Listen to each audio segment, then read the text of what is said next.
बहुत बड़ी बात है कि आप ऑस्ट्रेलिया जैसी टीम 50 ओवर क्या 40 ओवर नहीं खेल पा रही है अगेंस्ट पाकिस्तान। तो In this their is home grounds, in their home grounds, in their home conditions. और ये नहीं कि चले तीसरे मैच में आप कह सकते हैं चले आपने थोड़े 2-3 प्लेयर को रेस्ट करा दिया। पहले 2 तो ऑस्ट्रेलिया की फुल स्ट्रेंथ खेली है। उन्होंने एडी चोटी का ज़ोर लगा लिया लेकिन वो कुछ नहीं कर सके। शॉर्ट बॉल पे जो विकेट ली उससे पहले उन्होंने नसीम को रोका, उनको करा बैट्समैन के दिमाग के साथ खेला, अगली बॉल पे विकेट ले ली। पाकिस्तान का यहाँ पे माइंडसेट बड़ा क्लियर है। वो इस अब डरने घबराने वाला काम नहीं है। वो बैक फुट पे नहीं, वो एग्रेसिव आ रहे हैं। रिजवान भी दिलेर कैप्टन है, उसको घबराहट नहीं है, डर नहीं है। और जो सबसे बड़ी बात ये है कि पाकिस्तान टीम जो कि पिछले 2 साल से नज़र आ रही थी कि यार सिंक पे नहीं है, सेम पेज पे नहीं है। We saw the Pakistan team playing united again. मैं भी सोच रहा था कि प्लेइंग 11 क्या होगी और ये बहुत ज़्यादा मेरे ख़्याल है खुशाइन बात है कि पाकिस्तान के पास मल्टीपल ऑप्शंस हैं। Welcome, welcome my friend welcome. आज तो पाकिस्तान ने झंडे गाड़ दिए सर। मैच देखा आपने तीसरा ओडीआई पाकिस्तान का? पर कैसे ना देखते, मैं तो ख़ास अलार्म लगा के सोया था कि भाई जितने बजे भी सोना है, सुबह 8 बजे हर हाल में उठना है and it was worth it क्योंकि मैं पहले से ही पुरुमीद था, बहुत एक्साइटेड था। मैंने स्टेटमेंट भी दे दी थी भाई कि पाकिस्तान जीतने वाला। आपने बोला अल्लाह करे जीत जाए, मैंने बोला नहीं ये लाज़मी जीतेंगे बिकॉज़ देखिए पाकिस्तान जब एक इंटेंट पे खेलता है, तो वो नज़र आता है। पूरी टीम यूनाइटेड होके वापस खेलती नज़र आ रही है। एक बहुत ही एग्रेसिव माइंडसेट के साथ रिज़वान कप्तानी कर रहे हैं। जिस बॉलर को जो रोल दिया जा रहा है, वो निभा रहा है। बैटर अपना काम पूरा कर रहे हैं। यहाँ तक कि पाकिस्तान 4 मेन बॉलर्स के साथ गया था इस पूरी सीरीज़ के अंदर और 5वें बॉलर को दूसरे और तीसरे ओडीआई में बॉलिंग करने की ज़रूरत ही नहीं पड़ी। तो ऑल 5 स्टार्स टू पाकिस्तान। नहीं, सारे ही झंडे गाड़ दिए और ऐसा लग रहा था जब मैं मैच देख रहा था कि ऐसा लग रहा था कि जैसे पाकिस्तान ऑस्ट्रेलिया है और ऑस्ट्रेलिया पाकिस्तान है। मतलब जिस तरह पाकिस्तान प्रेशर में खेलता आया है एक एक अरसे से ऑस्ट्रेलिया से, ऐसा लग रहा था कि ऑस्ट्रेलिया जो है वो बिल्कुल वैसे ही खेल रही है जैसे पाकिस्तान हमेशा खेलता आया है। तो बिल्कुल ऐसा लग रहा था जैसे टीम स्विच हो चुकी है। पाकिस्तान चीट कोड लगा के खेल रहा था। नहीं यार, यकीन करो इट वाज़ रियली ओवरवेलमिंग और आई थिंक 22 साल बाद पाकिस्तान जो है वो इतनी बड़ी फ़ुतूहात मिली हैं। तो कमाल कर दिया और ख़ास तौर पे पाकिस्तानी बॉलर्स को हैट्स ऑफ इतनी शानदार उन्होंने बॉलिंग की है और कहते हैं ना पिच का सही इस्तेमाल। और मज़े की बात ये है कि मैं हँस रहा था कल मैच देखते हुए, मैंने कहा यार देखो ज़रा ऑस्ट्रेलिया से बाउंसेस नहीं खेली जा रही which is they are like specialist in pull shots. भाई बेसिकली पाकिस्तान ने ऑस्ट्रेलिया को उनके गेम में उनकी स्ट्रेंथ पे लाके मारा है। ये this is what makes this victory very special. Pakistan के पास देखिए 90 प्लस फास्ट बॉलर्स हैं who can move the ball, swing the ball.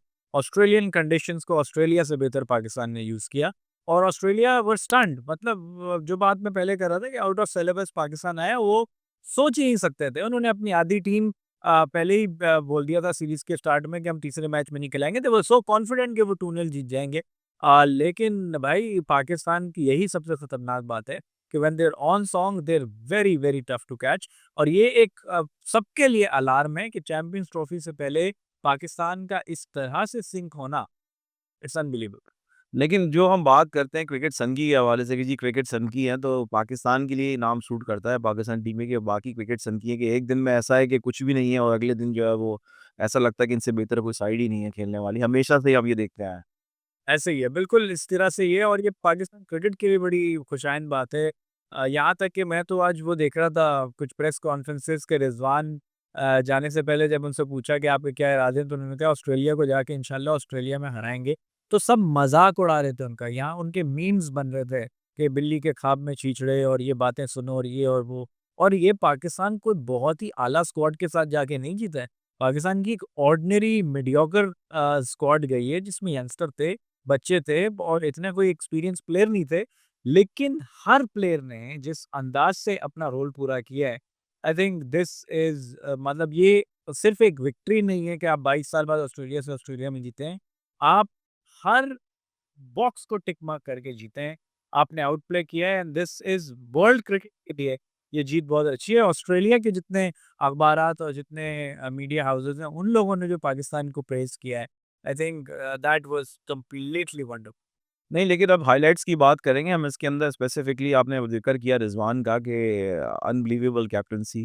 जैसे आप और मैं हमेशा इस बारे में बात करते थे कि यार रिज़वान को ही कैप्टन होना चाहिए टीम का, I don't know why they are not picking him. और वो आपको दिखा कि जिस तरीके से उन्होंने स्ट्रैटेजी लगाई और ऑस्ट्रेलिया को उन्होंने आड़े हाथों लिया और बहुत ही शानदार कैप्टेंसी और ख़ास तौर पे बॉलिंग चेंजेस जो इम्पोर्टेंट थे जब उन्होंने देखा कि जी पेसर्स से उनको स्ट्रगल हो रही है, तो ये नहीं किया कि काफ़ी हम पहले मैच देख रहे थे, कुछ मेरे फ्रेंड्स भी कह रहे थे कि अभी बाबर होते तो यहाँ पे वो स्पिनर लगा चुके होते, अभी मेरे ख़्याल है साइम अय्यूब बॉलिंग कर रहा होता है मेरे ख़्याल है 15 ओवर के बाद ना। तो वो चीज़ नहीं देखने को मिली तो कैप्टेंसी उन्होंने उनकी वीकनेस स्ट्रेंथ्स देखी कि भई जब अब वो फास्ट बॉलर्स पे स्ट्रगल कर रहे हैं, तो why we are trying to put spinner on.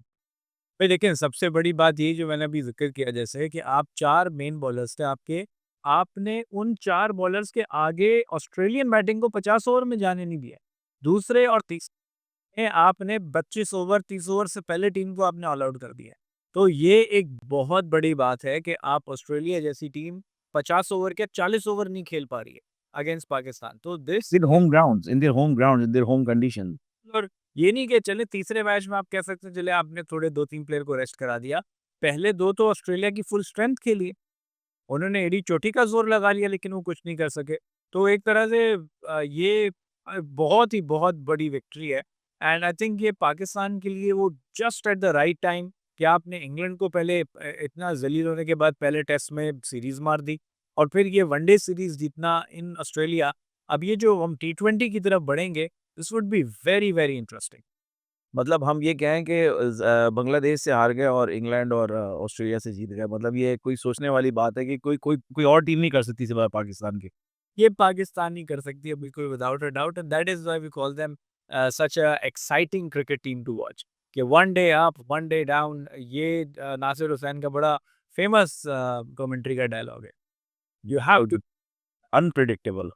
Absolutely इनका क्या सब नहीं, कुछ और चीज़ों के बारे में बात करना चाहूँगा। उमर आप ये बताएँ कि परफ़ॉर्मेंसेस तो हमने रिज़वान का तो ज़िक्र किया, लेकिन अगर हम बात करें ऑस्ट्रेलिया की बॉलिंग परफ़ॉर्मेंस की या ऑस्ट्रेलिया की फ़ील्डिंग स्पेसिफ़िकली स्टार्ट करते हैं ऑस्ट्रेलिया की फ़ील्डिंग से। क्या कर रहे थे भाई? इतने कैचेज़ छोड़ रहे हैं, मतलब मैं तो हैरान हो गया देख के कि यार ये ऑस्ट्रेलिया ही है, कोई और साइड है। ऑस्ट्रेलिया बेसिकली इतने आदी हैं डोमिनेटिंग पोजीशन में रहने के, इतने आदी हैं कि मैच में वो फ्रंट में रहें, कि अगर उन पे तो प्रेशर पड़ता ही नहीं ना और प्रेशर पड़ता भी है तो वो लेते नहीं। लेकिन जब पाकिस्तान के ने इस तरह का काउंटर अटैक मारा और उनको बिल्कुल दीवारों से लगाया, तो उनको बेइज़्ज़ती, ज़िल्लत, अज़ियत सब एक साथ महसूस हुई। और वो जब महसूस हुई उनको समझ नहीं आया कि रिएक्ट कैसे करना है। तो प्लेयर्स उनके बहुत ही स्टंट थे, मेंटली प्रेज़ेंट नहीं थे और वो सब रिफ्लेक्शन हमें नज़र आई। द बैटर्स वर स्टन्ड ये जिस तरह से बैटर्स आउट हुए हैं, बॉलिंग ठीक है माना अच्छी थी, लेकिन ऑस्ट्रेलिया को समझ नहीं आ रहा था कि हम करें तो क्या करें? भागे तो भागें कहाँ? तो वो वाला पाकिस्तान ने उनका ज़हनी तौर पे उनको मफलूज कर दिया था। ये इसका जो है मैं क्रेडिट देता हूँ रिज़वान को। अगर एक नसीम शाह की आप विकेट भी देखें, शॉर्ट बॉल पे जो विकेट ली, उससे पहले उन्होंने नसीम को रोका, उनको ज़ करा, बैट्समैन के दिमाग के साथ खेला, अगली बॉल पे विकेट ले ली। तो दर्श ये जी, जी। कैप्टेंसी जो है ना वो बहुत काउंट करती है और कैप्टेंसी से बड़ा फ़र्क पड़ता है और रिज़वान के आने से आप देखें कि वही टीम जो आपको लग रही थी कि बिल्कुल बिखरी हुई है और सब कुछ पुरसाने हाल नहीं है और वो देखें आप कैसे जंप बैक करी और ऑस्ट्रेलिया के खिलाफ 30-30 रन ओवर में हम करा रहे हैं। मतलब हम बैठ के ये डिस्कस कर रहे थे और हमें हँसी आ रही थी कल के यार ये 140 नहीं यार 130 पे आउट हो जाएँगे। अरे नहीं, नहीं 150 के अंदर ही। अरे नहीं, नहीं यार ये 200 नहीं यार। मतलब हम ये ऑस्ट्रेलिया के बारे में बोल रहे हैं और मुझे हैरत हो रही थी सोच के कि यार अब am I talking to Australia about Australia in bowling conditions. तो ये मिरेकल से कम नहीं है।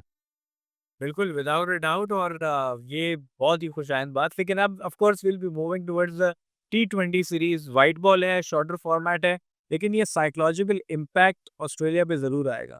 नो डाउट ऑस्ट्रेलिया के प्लेयर्स थोड़े डिफरेंट होंगे और कुछ थोड़े और 3-4 कसाई टीम में आएँगे, जो हार्ड जाएँगे, लेकिन पाकिस्तान का यहाँ पे माइंडसेट बड़ा क्लियर है। वो इस अब डरने घबराने वाला काम नहीं है। वो बैक फुट पे नहीं, वो एग्रेसिव आ रहे हैं। रिज़वान भी दिलेर कैप्टन है, वो उसको घबराहट नहीं है, डर नहीं है। और जो सबसे बड़ी बात ये है कि पाकिस्तान टीम जो कि पिछले 2 साल से नज़र आ रही थी कि यार सिंक पे नहीं है, सेम पेज पे नहीं है। We saw the Pakistan team playing united again. आपको शाहीन भी पुराना वाला दिखा, आपको बाकी प्लेयर भी जान मारते हुए दिखे, एक-दूसरे को बैक करते हुए दिखे। तो ये चीज़ थी जो पाकिस्तान को टॉप पे लेके आई थी और वही इसलिए मैं ये नहीं कह रहा कि पाकिस्तान जीत रहा है। एक पाकिस्तान की टीम की बॉडी लैंग्वेज ग्राउंड में नज़र आती है कि वो क्या कर रहे हैं, उनके क्या ज़हन है और वो अब पाकिस्तान टीम सेम पेज पे नज़र आ रही है। आई रियली होप कि ये आगे भी सिलसिला ऐसे चलता रहे और एकदम से कोई डिवाइड एंड रूल वाला सिलसिला या सियासत बाहर की तरफ से ना हो जाए। अच्छा, टी20 की आपने बात करी तो मैं इस हवाले से पूछना चाहूँगा, आपको लगता है कि यही सेम टीम खेलेगी टी20 में या चेंजेस आएँगे? टी20 की स्क्वाड में भी चेंजेस हैं। जादाद खान उन्होंने ऐड किए हुए हैं, उन्होंने और मज़ीद कुछ यंगस्टर्स हैं उनको चांस दिया हुआ है। बैटिंग के अंदर उस्मान खान होंगे जो कि मोस्ट लाइकली नंबर 3 पे खेलेंगे। तो ये कुछ सिलसिले हैं जहाँ चेंजेस होंगे। जो आपका पेस अटैक है वो सेम ही रहेगा, Haris, Naseem, Shaheen. Then you can maybe play Abbas Afridi over there या जहादाद को मौका देंगे, खान खेलेंगे। वो नहीं, लेकिन जो आपका पेस अटैक है मेनली वो 3 पे रहेगा।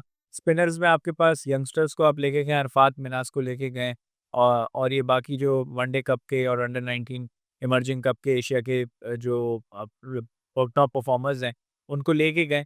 लेकिन प्लेइंग 11 देखना पड़ेगी। I think Pakistan will go for Babar and Rizwan open, 3 पे खेलेंगे Usman, 4 number would be a question. अब आप आगा सलमान को भी खिला सकते हैं, आप उसके अंदर और किसी एक यंगस्टर को मौका दे सकते हैं।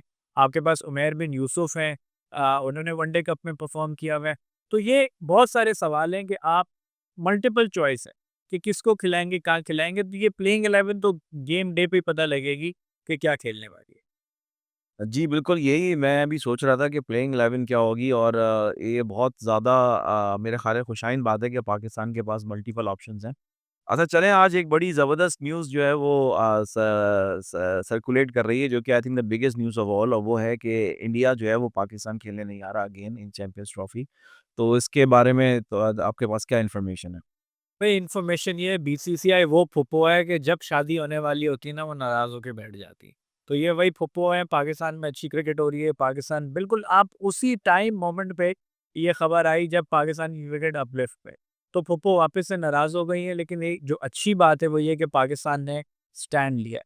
पाकिस्तान ने ये नहीं बोला कि भई हम तुम्हारे पॉइंट के ऊपर आ जाएँगे या ठीक है हमसे खेल लो, तो हाँ, जहाँ न्यूट्रल वेन्यू होगा वहाँ खेलेंगे। पाकिस्तान ने बड़ा क्लियरली बोला है, हम इंडिया से फिर मैच नहीं खेलेंगे। दूसरी चीज़, पाकिस्तान इंडिया के अगेंस्ट मैचेस की जो पॉलिसी है, वो भी अगली मीटिंग और बाबूजी मिलने वाले हैं, सारे बाबूजी मिलेंगे, डिसीजन होगा।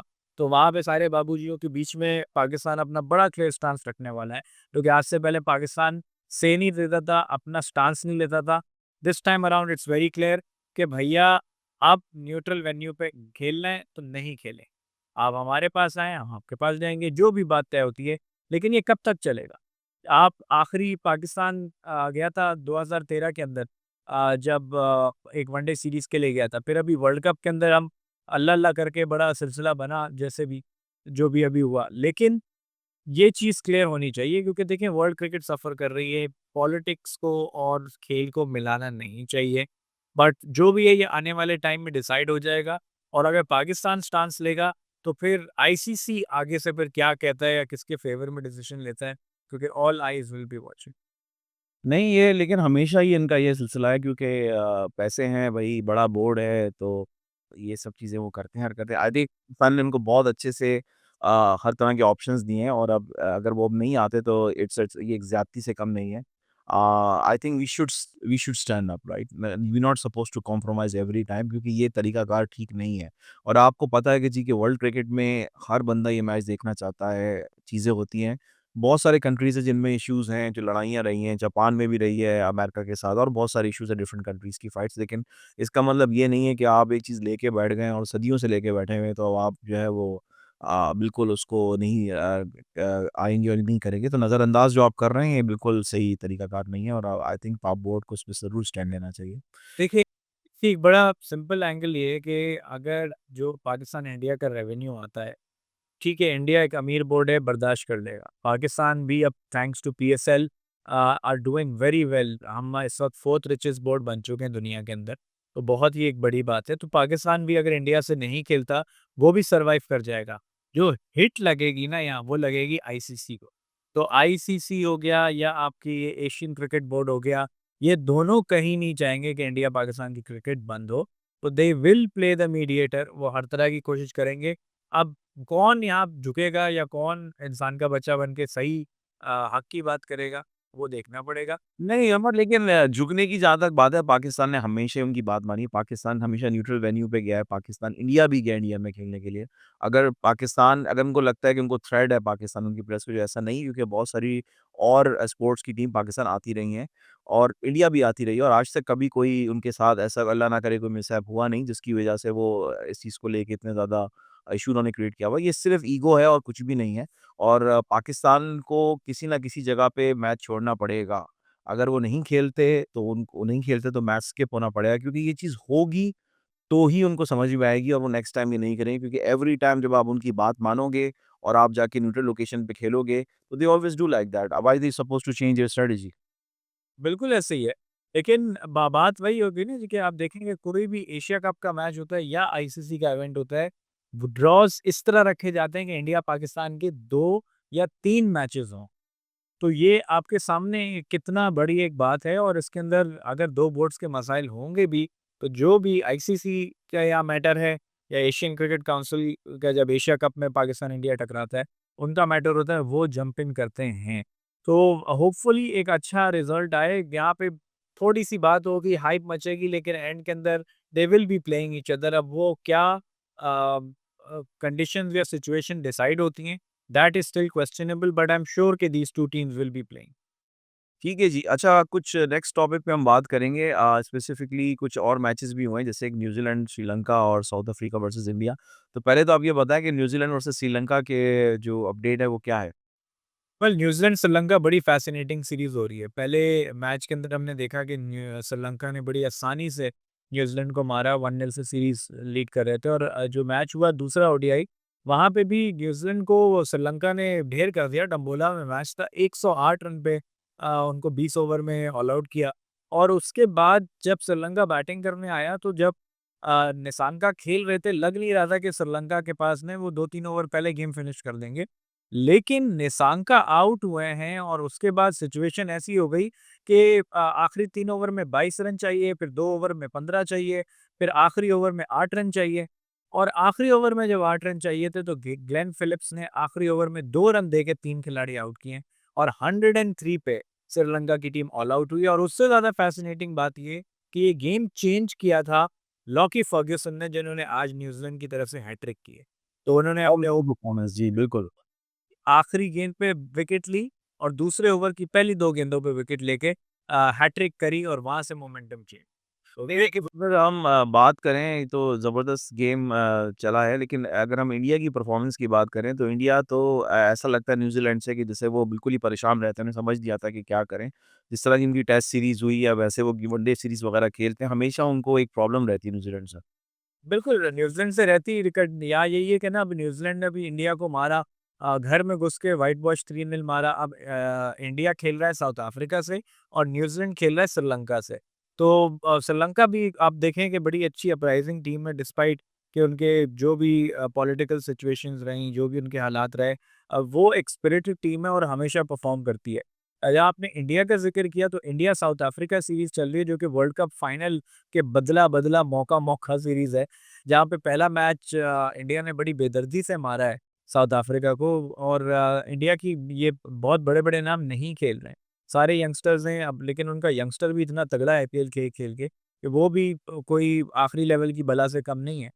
तो पहला मैच इंडिया बड़ा ज़बरदस्त जीता लेकिन आज साउथ अफ्रीका ने बदला लिया। 126 पे पहले इंडिया को रिस्ट्रिक्ट किया और फिर इंडिया ने भी फाइट किया, 7 आउट कर दिए।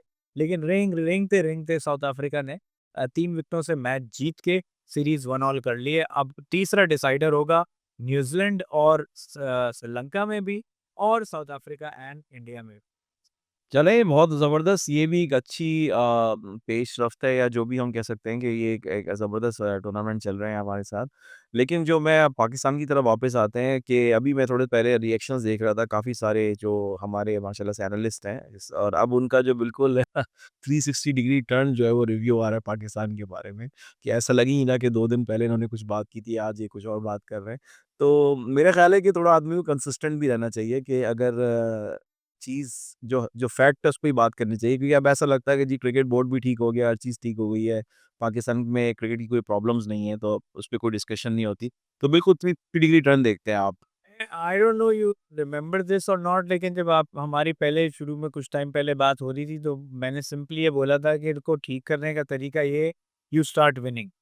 आप 2 मैच जीतें, 2 अच्छे मैच जीतें, लोग सब भूल जाएँगे। देखिए ये सिलसिला है। और ये जो हमारे सो कॉल्ड स्पोर्ट्स जर्नलिस्ट हैं या फॉर्मर क्रिकेटर्स जो इतनी अच्छी क्रिकेट खेले हैं, इतनी क्रिकेट की समझ रखते हैं, जब ये एक चीज़ ऑन एयर ऑन रिकॉर्ड बोलते हैं और अगले दिन उससे फिरते हैं, तो इनमें और लोटों में कोई फ़र्क नहीं बचता। विद ऑल ड्यू रिस्पेक्ट, ये देखें, आप अगर खुद क्रिकेट की समझ नहीं रखते और आप ऐसी स्टेटमेंट दें तो समझ में आता है। लेकिन एक क्रिकेट खेलने वाला बंदा जो क्रिकेट खेल चुका है, जो सब एक्सपीरियंस कर चुका है, वो जब कंट्रोवर्सी के लिए या चंद लाइक्स या व्यूज़ को फैलाने के लिए, टीआरपी बढ़ाने के लिए ऐसी मसालेदार बातें करें, हेट बेस और बायसेस कमेंट्स दें, तो वो बात जो है ना जस्टिफाइड नहीं होती। बात ये कि देखिए, मैं और आप भी ये बात कर रहे थे कि वीक स्क्वाड है, we are expecting a whitewash, लेकिन उन्होंने प्रूफ करके दिखाया गलत and we all are very happy. लेकिन ये कह देना कि हो ही नहीं सकता, कर ही नहीं सकते, इनको इनसे टेस्ट लाइसेंस छीन लो, where is all the critics now?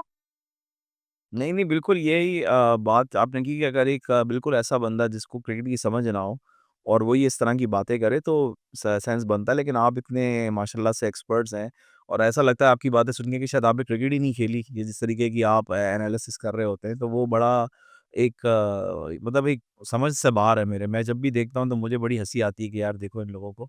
But anyway, लेकिन अब सारी बात का खुलासा ये है कि पाकिस्तान अब टी20 सीरीज़ में जा रहा है खेलने के लिए और हमें वैसी सपोर्ट चाहिए और अगर पाकिस्तान हार भी जाए तो keep supporting Pakistan because they had start really well.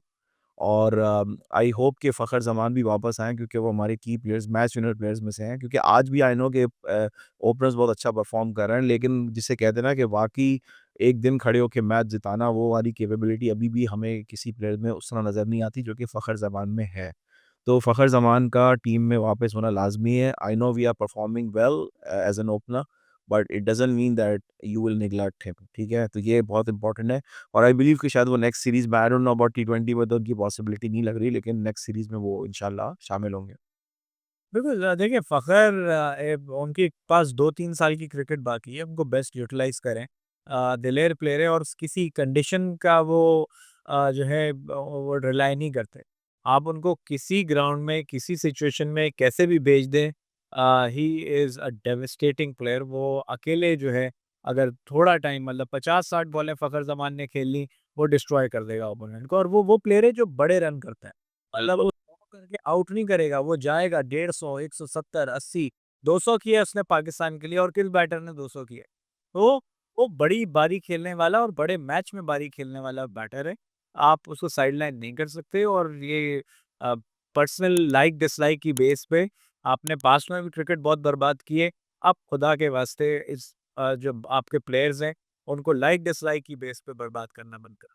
बिल्कुल, जैसे आपने कहा वो तारीख़ी परफ़ॉर्मेंस देते हैं और हमेशा उनकी परफ़ॉर्मेंस ऐसी होती है जब वो परफ़ॉर्म करते हैं तो वो एक तारीख़ रकम करते हैं। जैसे हमारे पहले लेजेंड्स किया करते थे, वसीम अकरम थे या सईद अनवर थे, कि जिस दिन वो खेलते थे उस दिन वो बताते थे कि उनकी क्लास क्या है। इंज़माम उल हक का भी नाम लेना चाहूँगा मैं। लेकिन ये है कि बिल्कुल वही चीज़ है जो कि अब हमारे पास एक तरह से टीम में लैक करती है। हमारे यहाँ लोग ज़्यादातर कंसोलिडेशन लेवल पे खेलते हुए नज़र आते हैं। लेकिन फ़खर ज़मान एक ऐसे प्लेयर हैं जो कि जिस दिन चल जाएँ तो 200 भी मार सकते हैं। इतनी कैपेबिलिटी और प्लेयर्स में हमें वो अभी इस टाइम पर नज़र नहीं आती। But anyway hope for the best for Pakistan और प्रोग्राम का इख्तिताम करेंगे बहुत अच्छे नोट पर कि हम ऑस्ट्रेलिया में सीरीज़ जीत गए हैं जो कि एक ऑब्वियसली एक बहुत बड़ा सरप्राइज़िंग भी है हमारे लिए और खुशी की बाइस भी है। फिर इंशाल्लाह अब नेक्स्ट प्रोग्राम में हाज़िर होंगे जब पाकिस्तान का टी20 सीरीज़ स्टार्ट होगा।